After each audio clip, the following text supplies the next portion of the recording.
Welcome to Clearing the Clutter Inside and Out with Julie Coraccio. Every Tuesday at 1 p.m., hear easy to implement tips on decluttering all areas of your life: physical, mental, emotional, spiritual, and energetic. Learn how to release clutter and get organized to create the life you choose, deserve, and desire. An award-winning professional organizer and coach, Julie is passionate about supporting people in clearing clutter so they can share their gifts with the world and live a more joyful and fulfilling life. Hey everyone, it's time for a giveaway. Adam Levine, not the guy from Maroon 5, but the creator of Rapid Gift Bag, has generously donated a Rapid Gift Bag for one lucky winner. You can listen to my review, it's a December bonus, or watch on YouTube. This giveaway is for all of November, so you have up until the 30th to enter. To be entered, simply rate and write a review of Clearing the Clutter Inside and Out. Once you've done that, email Julie at reawakenyourbrilliance.com with your name and where you reviewed our podcast, iTunes, Stitchers, TuneIn, etc. Once verified, you'll be entered to win. Drawing is December 1st. Good luck, everyone! Today, we're talking about Thanksgiving and having some Turkey Day tips. My entire family is in West Virginia, and I grew up with my grandmother cooking every Thanksgiving and Christmas. When she died, my father and Aunt Sue took over. With my husband's schedule, we haven't been able to go home for the past few Thanksgivings, so I've been preparing Thanksgiving dinner. My first and most important tip is do Thanksgiving how you want to do it. If you've become a vegetarian, check out a recipe for tofurkey. Tofurkey? Tofurkey? I don't know what it is or how to say it properly, but you can figure it out. Don't be afraid to have a conversation with your family if you want to change it up. It's about being grateful, so do something that gets you in that spirit. If eating nachos and watching football makes you happy, do that. Okay, here are some more practical tips. If you get an organic or wild turkey, you need to order it immediately, and it might be too late. I know a lot of times you need to usually order those in October, but check it out if that's really important to you. There still might be time. Check out consignment stores instead of buying a new outfit. Reduce your stress, get something fun, and save some money. Send out evites and have an RSVP deadline of 10 days before. Plan on following up with people if you have a big list. Many people don't RSVP. You will want to get an accurate count. Trust me, this is really important. You don't want to have a dinner for 20 and then 5 show up. Now, that's great. What I would do is take that leftover food to homeless shelter, but it takes a lot of time and preparation, so make sure you know who's there. If you become overwhelmed at any point in the process, remember to breathe.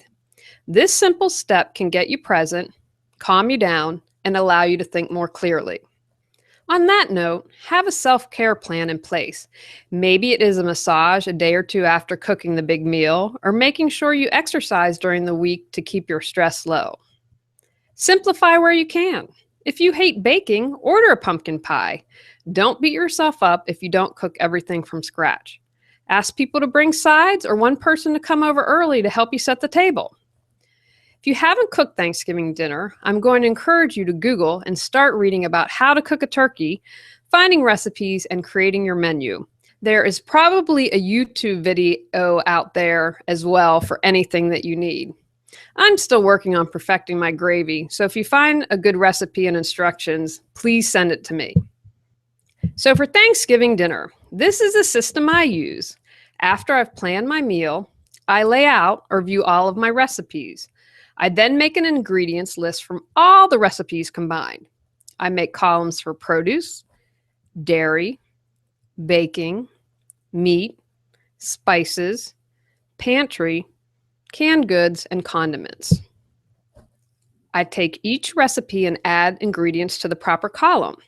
At the end, I tally everything up. So for instance, under dairy with butter, I might have half a cup, quarter of a cup, 2 tablespoons, and 5 tablespoons. I would add up all those measurements and see what the final amount of butter is that I need to create my dinner. So I repeat this process in all areas. For instance, 2 cups of flour is a quarter cup of flour, 3 tablespoons of flour. I think you get the idea. I create my list in the kitchen so I can go through what I have and check off anything that I already have in stock. Now that I have my list, I go to the store to get everything except the perishables, which I will wait to do 2 days before if I can get away with it. I try to avoid the grocery store definitely the day before Thanksgiving.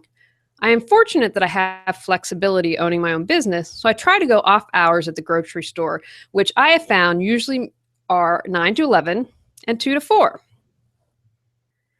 Looking at my menu, I decide what I can prepare beforehand and try to do as much as possible before Thanksgiving Day. Google cooking hacks and you might be able to find some time savers. I haven't used the power tool / peeler combo for potatoes yet, and I'm not sure that I would, but there are definitely some other hacks to check out. I chunk down as much as possible into smaller steps that I can do throughout the day. I am also someone who sets the table 2 days before so it's done. We eat in the kitchen and have a dining room where we entertain, so I'm able to do that. I next write a list for day of things I need to accomplish and go from there. I've learned as I've gotten older not to sweat the small stuff. The first year I cooked, I didn't quite get the timing right and the stuffing had to go back in the oven. I had people start to eat and the stuffing came out 10 minutes later. Everyone lived! Try and laugh and shrug it off. If anyone's critical, tell him or her they're more than welcome to cook next year. Ready to change your life? Are you ready to release all of your clutter, physical, mental, emotional, and spiritual? Our new Declutter Your Life video series is a how-to, go at your own pace course to guide you through the process of clearing clutter. The course includes all of our popular How to Get Organized classes. Learn more at reawakenyourbrilliance.com. Family and friends can also create a lot of mental and emotional clutter for us too. Have a plan in place to deal with any unruly people. Maybe someone is designated to deal with the person when they act up. Or you all decide beforehand that they will be asked to leave. Whatever you decide, stick to it. For dealing with your emotional clutter, create a list of action you can take if you become angry or upset. I am a fan of deep breathing, as I've already mentioned. I also did a bonus podcast on that 1 month because I'm such a firm believer in it. If breathing's not for you, deep breathing, I should say, hopefully we're all breathing, count to 50 before responding. Leave the room. Have a buddy you can vent to. If you have a plan in place, you will cope better. I also believe that being prepared increases your chances of not having something happen. When I was getting married, my father had like 3 backup plans. I was going to get married no matter what. And for instance, he said, okay, if we rain, I have umbrellas for all the bridesmaids. We'll either get married, we'll have you in the screen and porch and fit everyone in the house, or we'll get married in the tent. And I said, Dad, it's not going to rain. It's my wedding. And he said, I believe that, but I also believe if I prepare, it won't happen. So I share that story with you. Get a plan in place, and we hope that it won't happen. Besides having gratitude, I encourage you to pick an area where you might have spiritual clutter. For example, do you easily become jealous of people you perceive to have more than you do? Do you spend the holidays alone because your confidence is low and you don't get out to make friends? Pick an area where you want to improve and begin taking steps to do that. Take Thanksgiving Day and pick an area where you want to improve and then begin taking steps to do that. I believe when you put that first step forward, the universe, God, whatever works for you, how you feel comfortable using, steps up to respond. So I encourage you to take that first step and move forward. Everything is energy. So why not take Thanksgiving to have a clean, energetic slate? Think about the intention of this Thanksgiving. Gratitude for sure, but what else do you want to set the intention for? More love? Peace? Think about yourself, friends, family, neighbors, your community, and the world at large. If you have time, do a little ceremony in your home to set the energy of what you'd like to bring into it. I also believe the more people thinking positive thoughts and setting the intention for peace and love, gratitude, etc., it affects everything. The more of us that do that, the larger it becomes. All right, everyone, we've got some Thanksgiving tips to get you started. I am grateful for all of the listeners and viewers of Clearing the Clutter Inside and Out. You make my day with your comments, your questions. That's why I do it. You are why I do this. Wishing you a wonderful Thanksgiving filled with friends, laughter, food, and love. Have a great Thanksgiving and go out and clear some clutter to create the life you choose, deserve, and desire. Thanks for listening to Clearing the Clutter Inside and Out. Sign up for our newsletter and receive a free copy of our 10 clutter-free living tips.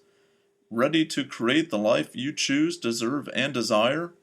Learn about Julie's services including coaching, classes, affirmations, aromatherapy, and her unique How to Declutter Your Life course and more at reawakenyourbrilliance.com. Don't forget to subscribe and join us next Tuesday at 1 p.m. Remember, the journey of 1,000 miles begins with one step.